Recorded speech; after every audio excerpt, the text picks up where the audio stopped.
যাদের কারণে আজকে আপনাদের এই গদি, তাদের নিয়ে আপনারা উপহাস করছেন।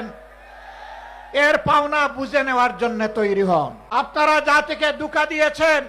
গণভোটের রায় অগ্রাহ্য করার মানে হচ্ছে এদেশের জনগণকে অপমান করা, তাদের ভোটকে অস্বীকার করা, তাদের রায়ের প্রতি বৃদ্ধাঙ্গুলি দেখানো।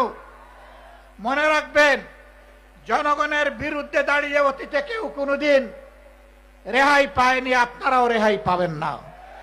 রাসূল করিম সাল্লাল্লাহু আলাইহি ওয়াসাল্লামের সুন্নাহকে বুকে নিয়ে সাহাবায়ে কেরাম রিদওয়ানুল্লাহি তাআলা আলাইহিম আজমাইনের রেখে যাওয়া আমানতকে বুকে নিয়ে আমরা বাঁচতে চাই, আমরা মরতে চাই, আমরা আল্লাহর দরবারে হাজিরা দিতে চাই। এটা ৭২-এর মুজিববাদী সংবিধান, যা পরবর্তীতে শেখ হাসিনার সংবিধানে রূপান্তর হয়েছে। সেই সংবিধানকে তারেকবাদের সংবিধান আমরা হতে দেব না। লাগারে লাগা ধান লাগা, ওই ধান নয়। আমাদের এই সরকার চাই না, এই সরকার সুবিধা না, মনে হয় না দেশ চালাইতে পারবে। আমরা এই কারণে চাই না, উনি নাকি ফ্যামিলি কার্ড দিছে, আমরা তো পাই নাই।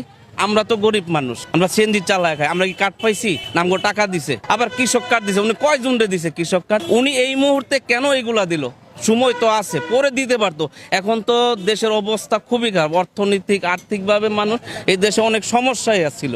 এখন আপনি এটা গুছাবেন, গুছাইয়া অর্থনৈতিকভাবে দাঁড় করাবেন, তারপরে আপনার মনের আশা, বিভিন্ন আশা পূরণ করবেন, মানুষের দিবেন, তাকে দিবেন, তাকে দিবেন।